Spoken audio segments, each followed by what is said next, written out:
The Lord be with you. And also with you. Let us pray. Gracious and loving God, you've given us this wonderful church, which is its people, not this building. And we ask you to be with us, your people, to help us in creative and bold and interesting and most of all in faithful ways to be your church in changing times, to adapt to new circumstances, to acknowledge present-day realities, but to keep ourselves centered on your eternal word, and in particular, the living word of your Son, our Savior, Jesus Christ. Bless this conversation. Bless us in his name. Amen. Amen. So, as you know, we've been reflecting, kind of learning and studying how we can better live into our shared ministry with Pastor Luther. In reflecting, we wouldn't have done anything different this past year than we did. We both learned a lot, counsel, pastor, in the process. And I'll just do a very one or two sentence review from our last adult forum. As initially agreed, pastor will continue serving Emmanuel Church during the summer, Memorial Day through Labor Day. What will be different this coming summer compared to this summer is that he will not be coming up on Wednesdays to prepare for the Sunday service, lead the Bible study, provide pastoral care, or attend meetings. And then a possibility September through May, he may have less involvement in the day-to-day planning and the operation of our ministry teams here with us.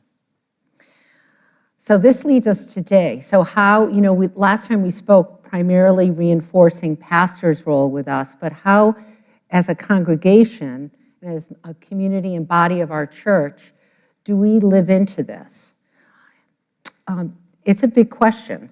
And first of all, I thought I'd just spend a little time saying, of course, we have the pragmatics of wanting to be led by a minister next summer, as well as, I know pastor will be at Emmanuel Christmas and Easter, Christmas Eve services and Easter. So the good news is we do have coverage for Christmas Eve and for Easter already. We are working on this summer's coverage. We have probably about 4 or 5 of the Sundays covered thus far. I am hoping once Pastor and I continue to kind of build a plan for this summer of sorts, of maybe creating a task force of a couple people that will be instrumental in then carrying this out, and having input as well. So that's the present plan. And Pastor, do you want to talk a little bit about the pastoral needs, kind of what we're thinking about what's been done? I thought I would start by giving you an example of how we can live into this model of shared ministry. Because we've already, I'm happy to say, made a lot of progress in putting together such a model. One of the things that I learned, and I think that we learned as a congregation this past year, is that with responsibilities to 2 congregations, it is sometimes difficult for me personally to be able to meet all of the pastoral needs of both congregations. And that's very frustrating and disappointing to me, and I'm sure it's disappointing to people everywhere when those needs can't be met. And so one of the challenges was, well, so how can we better do that? And so we got together, with input from the council and under the leadership, and I hope you read in the bulletin the sort of lengthy description of what we have so far accomplished. Under the leadership of Yvonne Topping and Vijay Strell, who are going to be co-leaders, we are putting together a pastoral caregiving team. And this team is going to work with Mark in the office and with me to identify the ongoing pastoral needs of the congregation and to respond to them, and in particular to provide ministry to the homebound, including home communion, and visits to those who are sick or in other need. Now, that having been said, it remains my responsibility to meet the needs of those in critical situations. So end-of-life situations, life-threatening illness or accidents. I will always make myself available to the extent humanly possible to you. But the truth of the matter is that's probably 10 or 15% of the pastoral caregiving needs of a congregation. And so this is not unique by any means. Many of the most healthy and thriving churches I have been a part of have had an extensive lay-led pastoral care team that helps to provide these services, like providing the home communion that you saw me consecrate and bless at the end of our service today. And so I encourage you to read that description, but this is an example, I think, of how we can together, this is the ministry of the baptized, it's not just the ministry of the ordained. We can share this ministry. Now, we still have to work out during the summer what that'll look like, because I won't be here. And again, God forbid somebody should die. I will do my best, even during the summer, to get to the bedside to do a funeral. But for the most part, we are going to be relying on guest pastors, retired pastors, others to provide summer pastoral care need. So this is just, I'm holding this up just as one example that maybe we can use as a model for some of the other ministries that we'll be talking about and how we can work together to meet the needs. Yeah. Any questions on that particular topic? And then we can move to sort of other. Do you want to say anything? Is this microphone working, Alice? Yeah. Okay. I can't tell from sitting here. Just a general comment before we get to specifics. Joe and I just got back last night from a week in Minnesota. And one of the reasons we were there was the annual festival of the organization we work with in Tanzania each year. And the theme of the festival yesterday was "Listen, God is Calling." And everything was built around that. And it struck me when I was listening to that and thinking about today that it's just as applicable here, that in our new model, all of us are going to be called upon to do something and do something more for Holy Trinity, to fill in the gaps or to keep things going that need to keep going, more so than ever in the past. Our church is not immune from the demographic changes and challenges that are going on throughout mainstream denominations in this country. Aging, limited resources, changing resources. And so what we're talking about today, in large part, is going to be what do we all need to do to have this new model continue to be vibrant and fulfilling. And it's going to require some contribution from all of us. Okay. Kind of to add to that, I am more visual, and I thought, you know what, we keep saying, you know, COVID just changed everything in terms of, you know, church community. So Mark has kept in track of our weekly attendance since 2012. And, you know, I just thought I averaged the month of October for these years. And to me, this just helped drive home that, you know, back from 2012, 2015, 2018, you know, averaging anywhere between 190 and 217 people attending. And then once we hit COVID, we had like 106, 115 people online to our services. And then presently, we have a total of 130 with 26 people online on the average for the month of October. So this I think this says it in another way. What is happening and how we aren't protected from this in some way, where it's time for us to embrace this. And the next question comes to, well, how will we embrace this and what will we do? And we thought of 3 questions to ask, and there's probably more like 10 questions to ask, but it was a starting ground.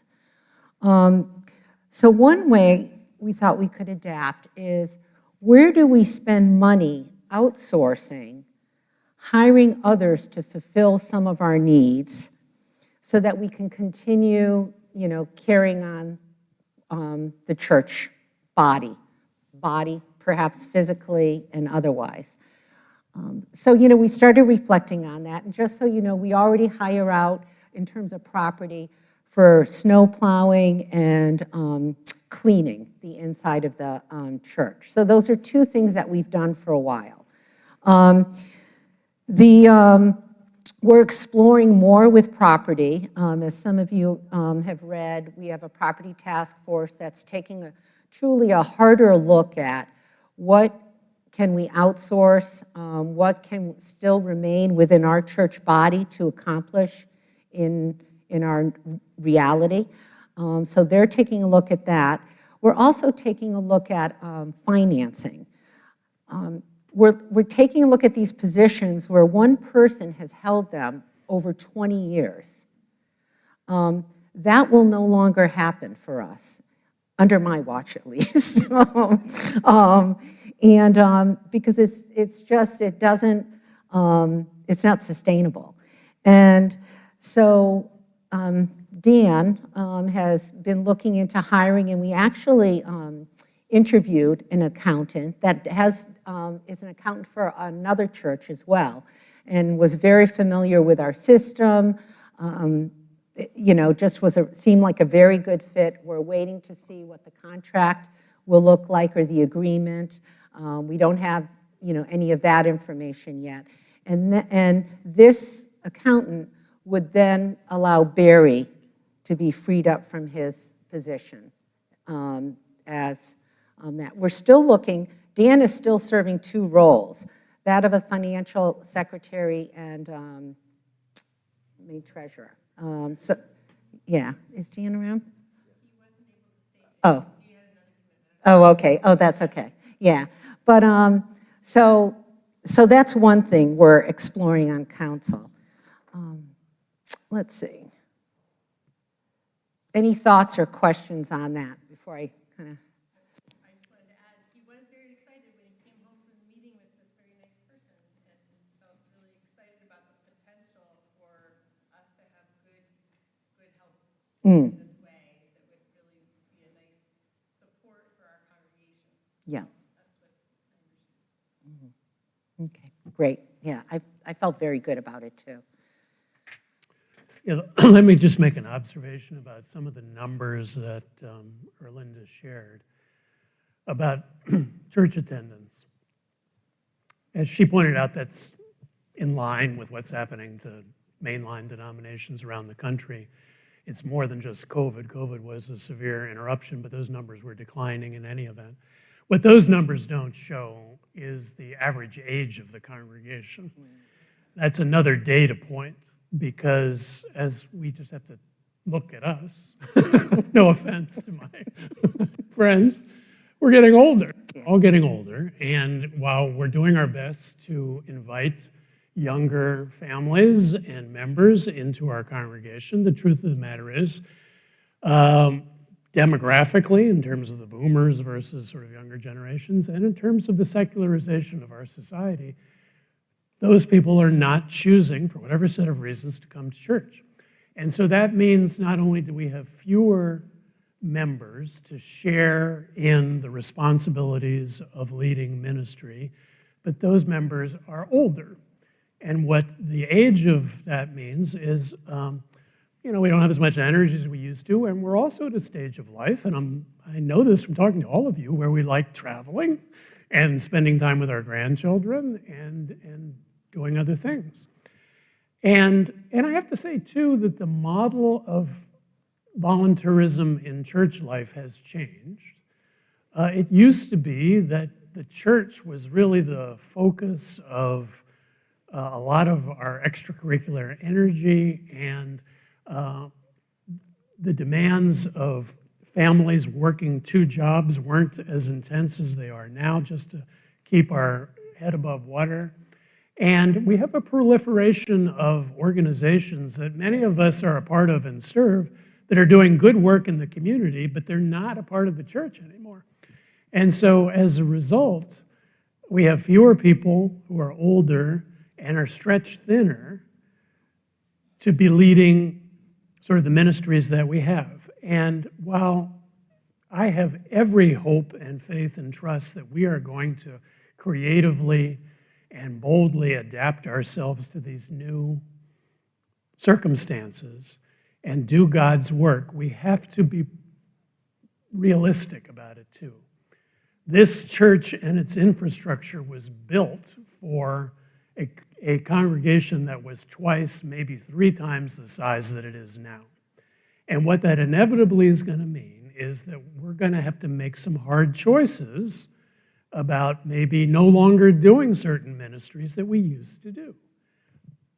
This has happened to the church for 2,000 years. We go through these periods. This is not reason to be alarmed or to lament.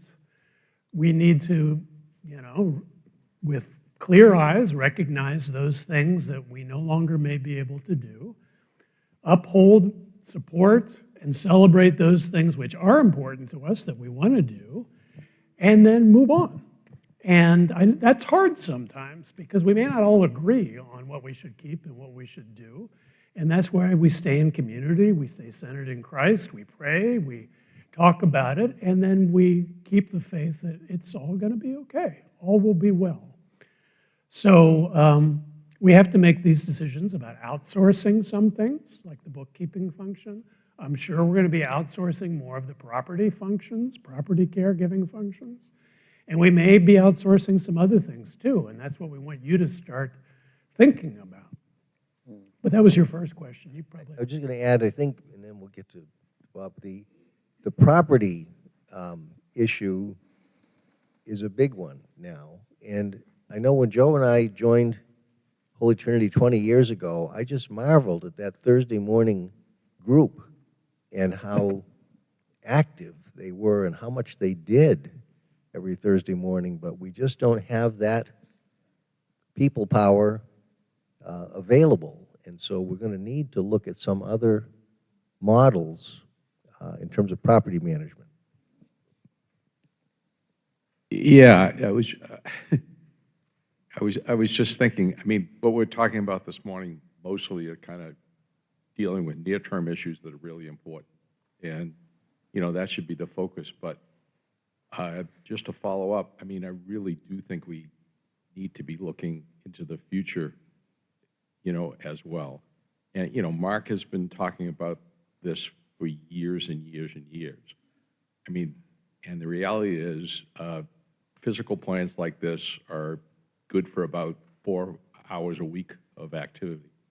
And that just isn't going to work in the future. And what we have to do is watch this and make some decisions so that we're ahead of the curve instead of finding ourselves in a really bad situation. And so this, this is the time. I mean, everyone here who has like kids like we do with growing families realize the dynamics of living and family life today are totally different. I mean, we used to come on Saturday mornings and clean the church. That just is never going to happen again. And it's not because the kids are lazy or anything. They're 24/7 on jobs now. The way families work and the dynamics of families are totally different. And so, we just can't count on volunteer help at all for most of what a church needs to keep going. And then beyond that, we got to really ask, is this the sort of facility that is going to make sense, in the long term? We used to go down to Charlotte in the wintertime, and they went through this whole issue of buying land and whatever. But any new church that's getting built now, I think, Mark, you know better than I do, is a multi-purpose building. It is not a sanctuary. It's something that can be used for a lot of different things. And whether, the church is in charge or, they're a tenant or whatever, I mean, that's all to be worked out. But the issue is the whole dynamic is changing, and we need to be ahead of the curve, I think, in terms of that. I mean, we're in a pretty good position now. Financially, it's grow. People are coming here, they're enjoying what they see. Pastor Luther's been a breath of fresh air. But it's time to be thinking about 5 years from now, 10 years from now. Just a thought. Yep, Yeah, well said. so true.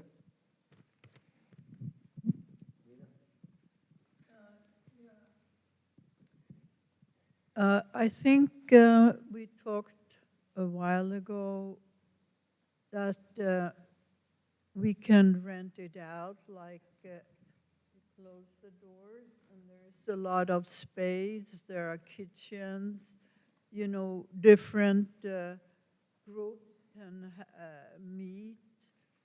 They can have yoga. They can. I can't think of but we can offer space and bathrooms and kitchen, and maybe we can all think about different organizations. What I would like to include is like a hangout for teenagers, have do some kind of work or whatever they do, just to introduce the church and be here, and maybe through those organizations we would get more young people, at least people know about the church more. And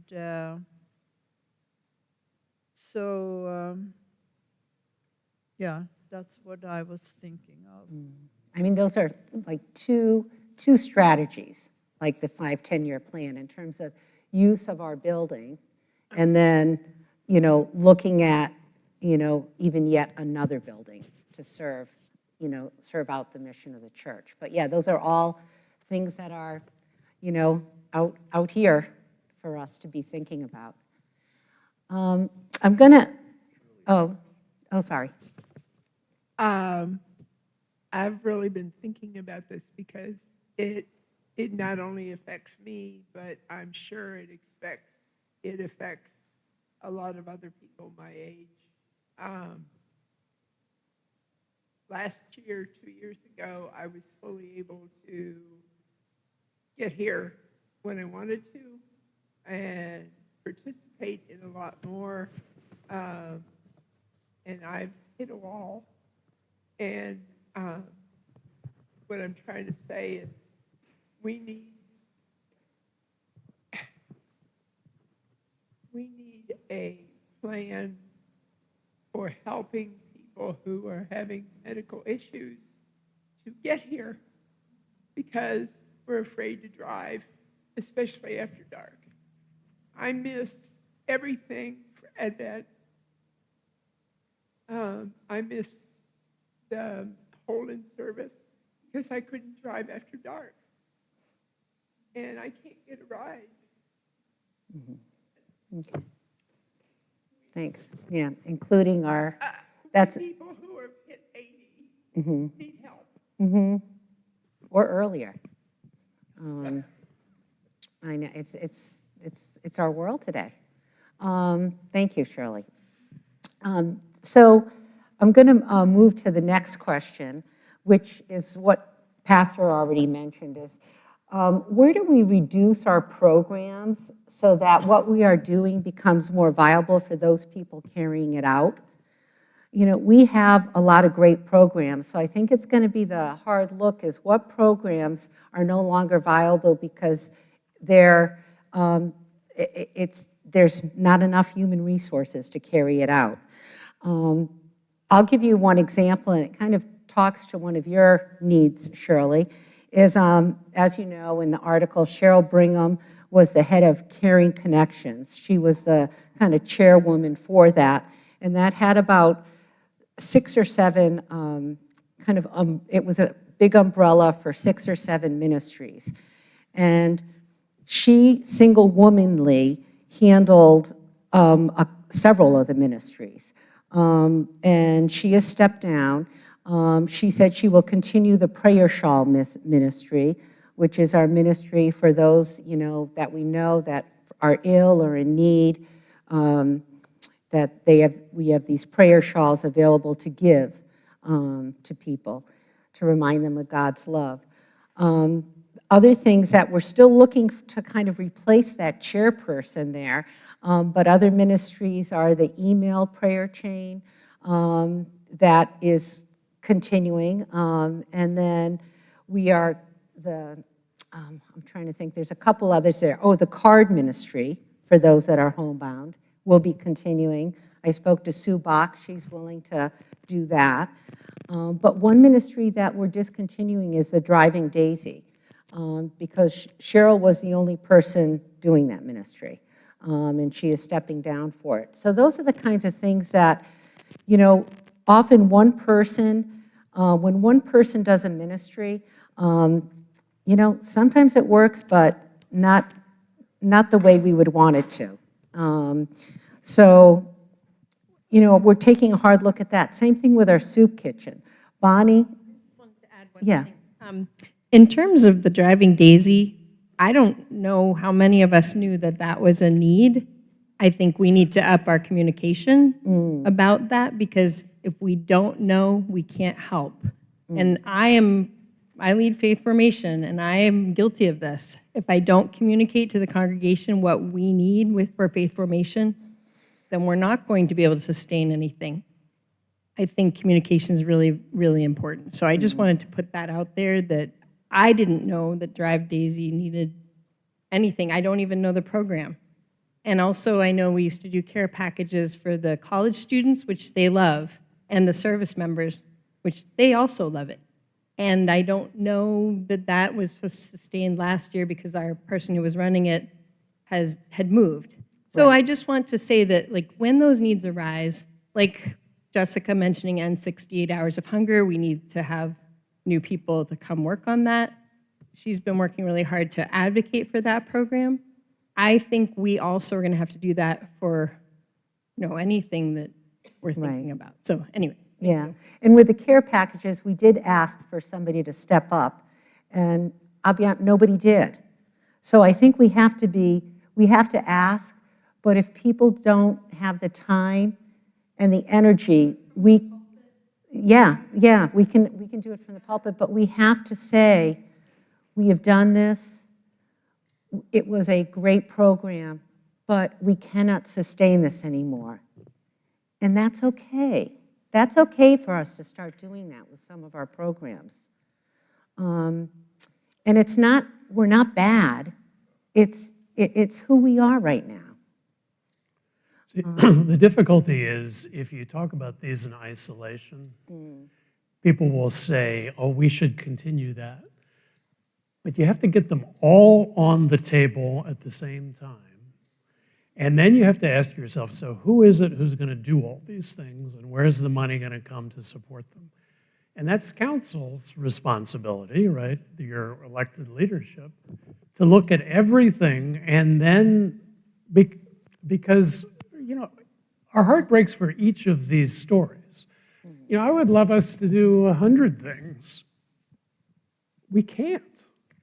And we're going to have to, and that's not to say that if we reach an agreement over those things that really matter and that we really want to do, that we can't rally and do them. But you're only going to be able to do that for a relatively modest number of ministries. You're not going to be able to do that for all of the ministries that a 500-member congregation once did. And so that's the challenge, is to get it all out on the table and to make those faithful yet difficult decisions. I think I was going to say about the same thing that Laura did, to be informed. You know, each Sunday I see the Mounds get up and usher. I mean, you know, where do we start thinking about maybe training people to be liturgical deacons or ushers, or inviting them? Maybe, I know back years ago, Rod Rodman wrote up this lovely list of, like, this is what's required to be an usher, this is what's required to be a deacon, and Yeah. so forth. And- I look around, there's a minimal amount of people in this room right now that are like a third of the congregation. And so even what Shirley's saying and Laura's saying, you know, I've thought sometimes about going down and even picking up June's slip and asking her, you know, again, it's that. I picked up the other day when we were in COVID, we had a shepherding program or something, and that was like organized, I think, by Cheryl, but it was various people calling members of the congregation and just saying how they were doing, what's going on. Finally got off my butt a couple weeks ago and wrote to Ron Endorf, and he's had major surgery on his ankle, so he doesn't mind sitting home in his pajamas watching church, but he hopes to get back once he gets able to walk again and talk again. I mean, not talk, but walk again. So it's to inform, I think that's what Laura's saying, inform the congregation and the people of the congregation. I mean, Alice and I drive in from Stratford every Sunday. If there's somebody on that route that would like to come, or even go down and pick up June and bring her over here. Yeah. It has to do with communication, I agree, and resources. That's what and assessing, really assessing all the different programs we have and getting at least two people in on each program. And if that, again, we'll keep praying and thinking about it. There's no easy answers for this. Because the other thing I want to say is that your council, the people up here, are doing a tremendous amount of work on your behalf. More work, I think, than historically they have done. And so when we talk about, well, we need communication, we need organization, that has to be done by y'all.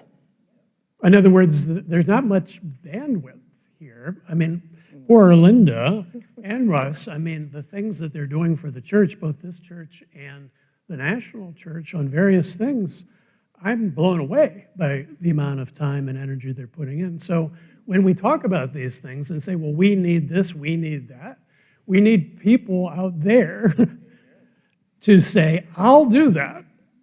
Even identifying the needs, even coming up with a way of doing it. And that's where it gets hard, because I know that there aren't as many of you as there used to be.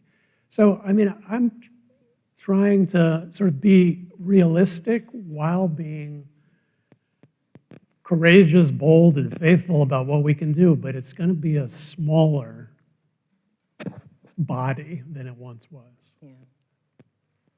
And I think, I'll just give another example of like the soup kitchen. We need a leader.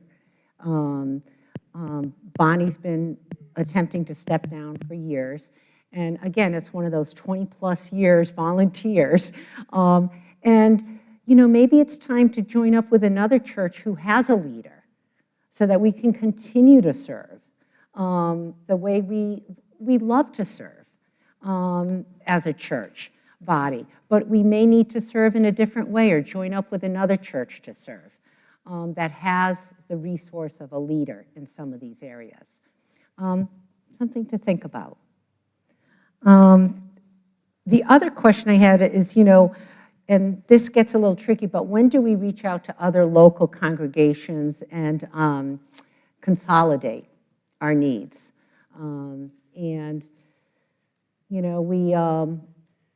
we haven't done that as much on council yet, but it's something that we're thinking of, and if you think of that or you know of other churches that have various needs, you know, it might make sense, especially the outsourcing or, you know, I'm not sure. Those are just some questions that we came up with to help us get thinking on how we can go about, you know, moving forward faithfully and with a vibrancy that God will, you know, is giving us and will lead the way. Okay, that was my sermon.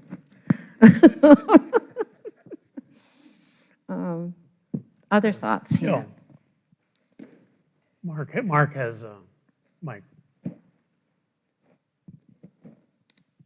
When I sit here and I think about, you're talking about the different teams, I'm really not sure which teams are even active right now. You know, I feel like what we always did during stewardship campaign, you know, we had each team member come up and share what they've done in the past and what more needs they have. So that didn't happen. We also had team members each have a table out there with pamphlets and things describing what that team actually does. So if new people come in, they're not sure where they can fit in or how they can fit in. I was really missing that the last several years about listening to each team member, a team leader. Right. So how many teams do we ever actually have right now that are active besides faith formation? I mean, what else is there? I mean, we have a whole caring Yep, connection. and that's going, and that includes the home visits and the shawls. Right, right, Social ministries, which we hear from regularly, yeah. Okay. And the hospitality team, the welcoming committee. welcoming committee. But yeah, and you know, often you might not hear of them because they're one person run. It's not a team, it's one person run, and when that person steps down, there's, you know, it is, but you're right, we haven't had that. I have to say the hospitality or welcoming committee is organizing, you know, a time where they can take a look at liturgical deacons, invite people to say, okay, these are the things that we would like to have people step up to encourage a more welcoming congregation, and with training, you know, if needed. But I think that is, Tom has been doing a great connection with faith formation. He's, you know, always, you know, coming to the meetings and hopefully, and I know he is bringing things back to you. So if other team members, even if they are only one-person team, have that same connection, maybe they do, but I'm not aware of. I'm not aware of. well, those are the teams, though, that we just mentioned with what we have. Yeah, okay, There aren't any other teams. okay.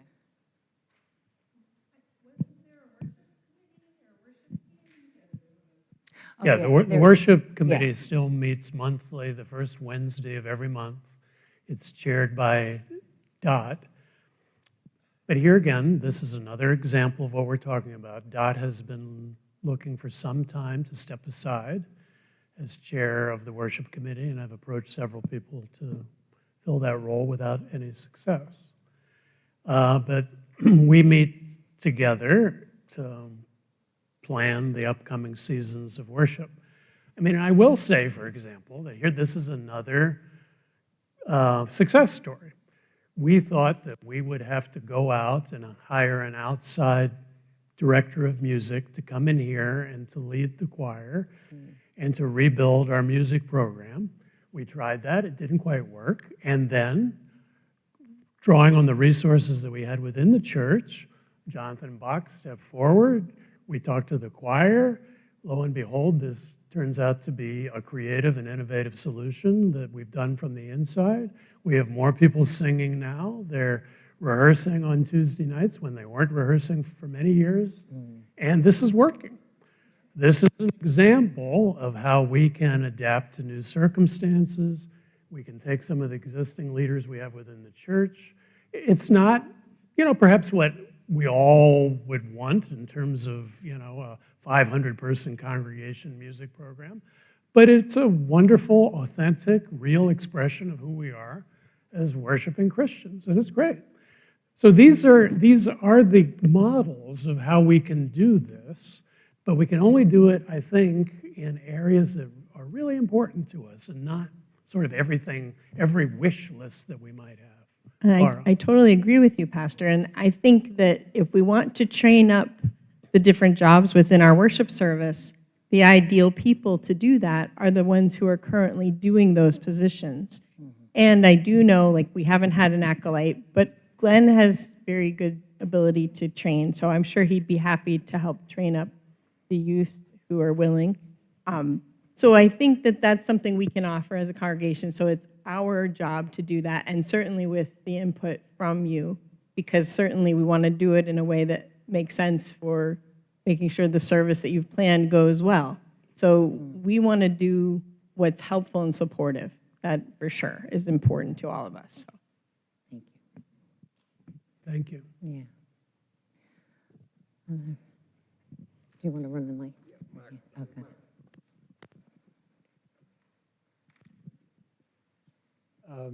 Just a couple of thoughts, just kind of what Jill had to say, Jill Larson, about the kind of the way we used to be able to communicate with the, in terms of having, events that, I'm trying to think of what we used to call them, but I can't think of that right now. Fairs. And they went well, they required a lot of work, and they were very helpful, I think. But when I look at the chart that Erlinda made and, think about really pre-COVID days and today, and, we have 100 fewer people. And so what that 100 fewer people means is that our core, right? Because most things, people here that are here today largely represent the core of the congregation. Obviously, some people couldn't be here.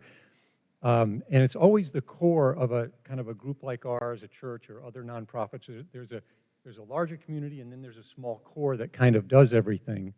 And it's been that way forever. That's not bad or good. It's just the way it is. And so when our larger community shrinks by half, that core shrinks, right? So we've had that core shrink by half, probably, or more, and we have the joy of aging in the process. So that's just something to kind of keep in mind. So as I was listening to this really good discussion, I was thinking, so what is that, as a member, what that means is instead of kind of this top-down, tell me, communicate, tell me what you need, tell me what ministry's active, what ministry's inactive, where you need help.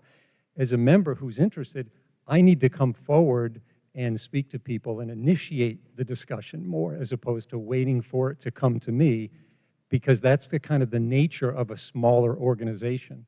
And so that's just really a suggestion that came into my mind, is to be more proactive in that way.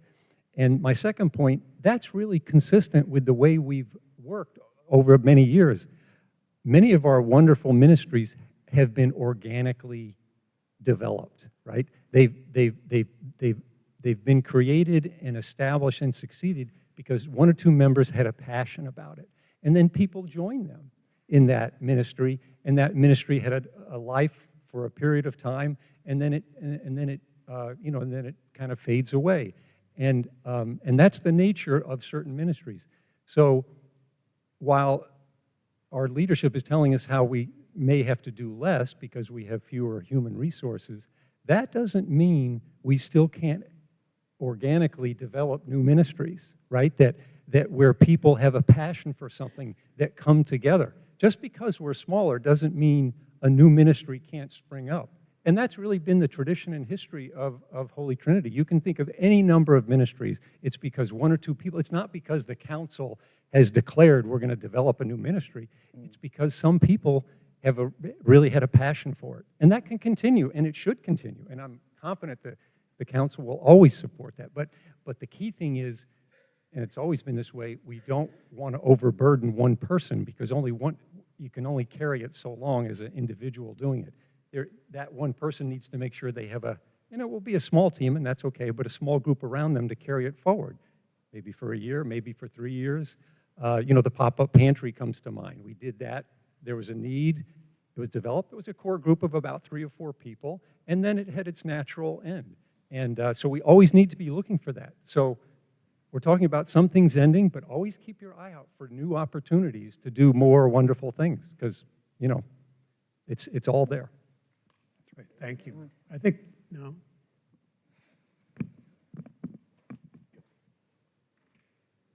I really like that idea of course, I'm here sitting here on council, of people coming up to me saying, how can I help? What program have we decided to, you know, put our efforts in? You know, first deciding that, you know, as a congregation and council, but then how can I help? You know, that gives me shivers in my spine.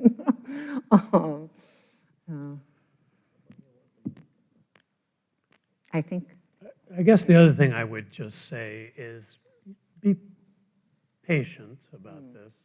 I mean, change takes time, and we'll get there. And, you know, we're talking about some really hard work and trust in the slow process of God working through us to help us discern where to put our time, talent, and energy. And don't be despairing or alarmed if some things just aren't happening that used to. And pay attention to those new things that Mark is saying are sprouting up and that give us opportunities to make a difference.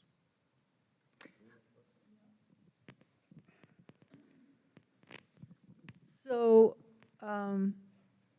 I had a person coming in here, I think it was for the first time.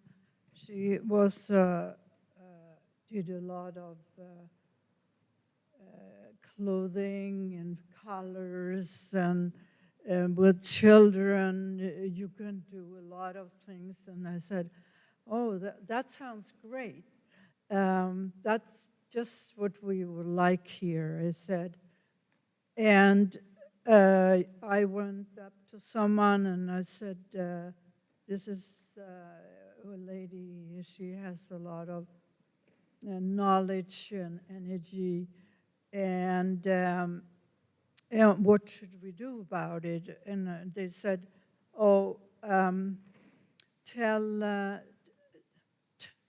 the committee or whatever you are called. So so I did, and I saw her a few times and I haven't seen her. And I have,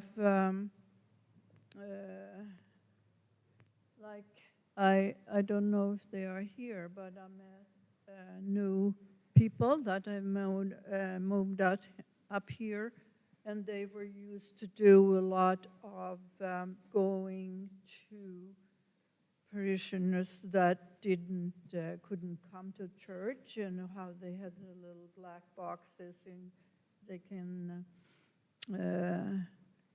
share the communion. So my question is, what should I do when I have this energy and I think this is great? So it won't just fizzle out.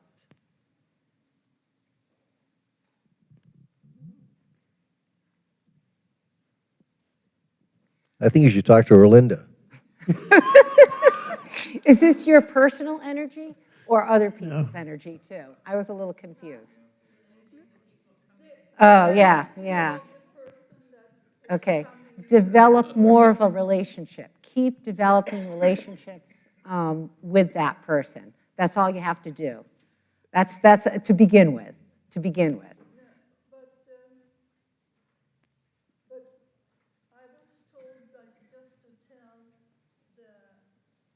Yeah, spread the word, spread relationships. No, but I think that's what the point that Mark Beliveau was making before.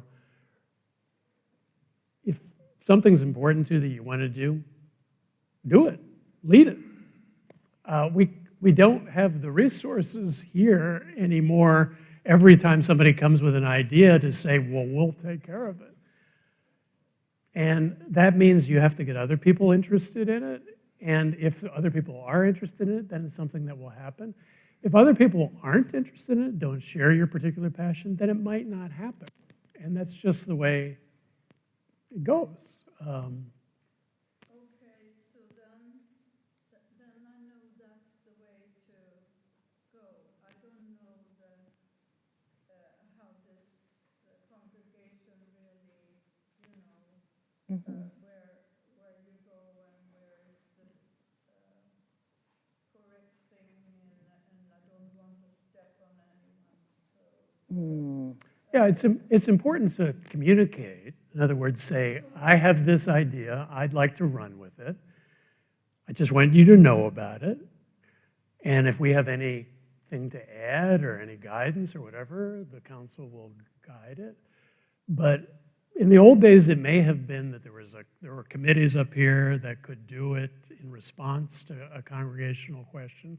But I think what we're hearing is that more and more work needs to come from and be done by people in the congregation if it's going to happen.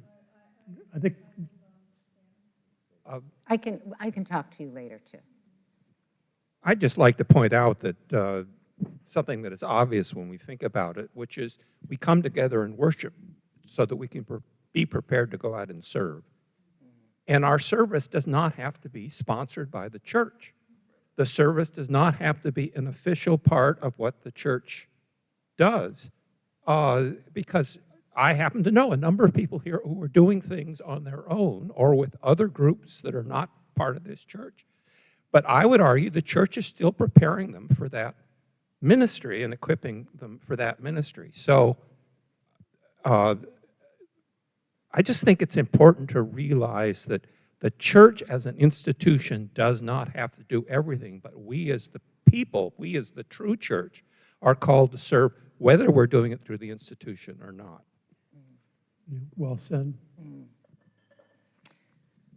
There'll be in the tidings next week a blurb about the property team, because we also are doing a Ship with Our model, as Dave Mercer has stepped down graciously after over 20 years of leading that. So that will be an opportunity for people to share their interests in helping with the property team, everything from organizing to painting to interest in plumbing, electricity, and you can share what you have an interest in doing, and then if the task is appropriate for us not to hire out, then we'll be calling on that team of painters to come together and take on a task in the church, or doing a job maybe outside with some yard work. So it will be hopefully a wide range of opportunities that you can sign up for, and you can always say no thank you and wait for the next task to come along that interests you.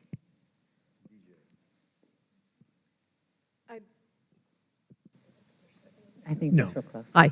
Yeah. I'm VJ Strell. As Pastor indicated earlier today, myself and Yvonne, who seems to have stepped away, will